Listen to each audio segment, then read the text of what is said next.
Welcome to bots study. आज के इस वीडियो में हम गुणनखंड ज्ञात करना सीखेंगे। यहाँ पे हमारा सवाल है x square minus 3x minus 10। तो देखिए, इस प्रकार के जितने भी सवाल है, सबसे पहला काम आपको क्या करना है कि जो लास्ट में नंबर दिया रहता है इसका गुणा एक्स स्क्वायर के साथ में जो नंबर रहता है उसमें कर दीजिए। तो यहाँ पे एक्स स्क्वायर के साथ में कुछ नहीं है तो हम मानेंगे कि 1 है। तो देखिए, सबसे पहला काम हमारा 10 का हम 1 में गुणा करते, तो 10 गुणे में 1 करेंगे तो हमको क्या मिलेगा 10। अब देखिए, इसके बाद आपको दो अज्ञात नंबर ज्ञात करना रहता है। कैसा नंबर सर? कि जब हम दो नंबरों को आपस में गुणा करें तो हमको ये 10 तो मिले, लेकिन घटाने पर, दोनों नंबरों को आपस में घटाने पे ये बीच वाला टर्म, यहाँ बीच में हमारा क्या है माइनस का 3 है, तो घटाने पे बीच वाला टर्म आना चाहिए। घटाने पे क्यों? क्योंकि यहाँ अचर पद के ठीक सामने माइनस का साइन है, इसलिए घटाने पे देखिए, गुणा करने पे 10 और घटाने पे कितना आना चाहिए माइनस का 3। तो चलिए देखिए, अगर हम 5 का गुणा 2 में कर देते हैं, सॉरी, अगर हम 2 का गुणा 5 में करते हैं तो 2 पच्चे 10 और 2 में से 5 को घटाते हैं तो माइनस का 3 आएगा। क्यों?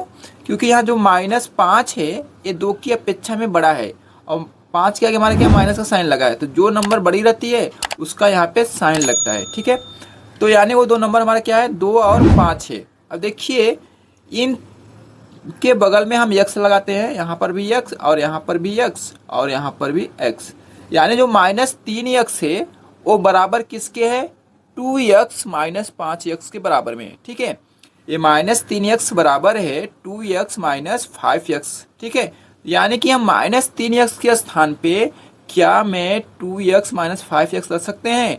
रख सकते हैं, क्योंकि दोनों इक्वल है। तो आइए रखते हैं। यहाँ पे है हमारा एक्स स्क्वायर, तो सबसे पहले हम यहाँ पे एक्स स्क्वायर को लिख देते हैं। अब यहाँ पे -3x के स्थान पे हमको क्या रखना है 2x माइनस 5x, तो रखिए यहाँ पे प्लस का साइन। अब देखिए 2x माइनस 5x और फिर माइनस का 10 है तो माइनस का 10 हम यहाँ पे रख देते हैं। ठीक है, ये रफ कार्य है हमारा।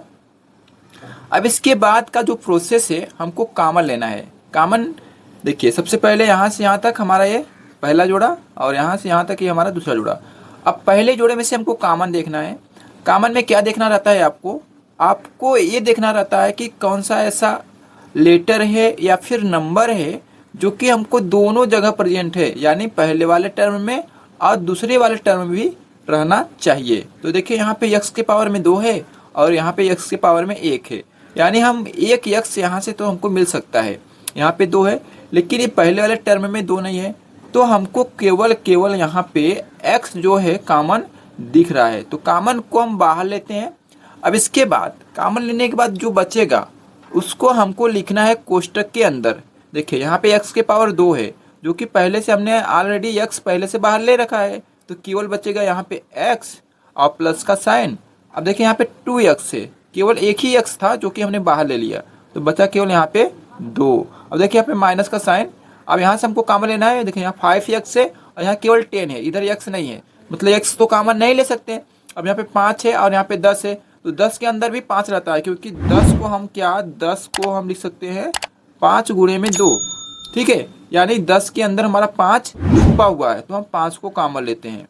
अब देखिए, x यहाँ बचा, यहाँ x बचा और माइनस बाहर लिया तो प्लस हो जाएगा। ठीक है, अब देखिए 10 में से हम जब 5 को लेंगे, इस 5 को ले लेंगे तो बचेगा केवल हमारा ये 2, तो 2 को हम कोष्टक के अंदर लिख देंगे।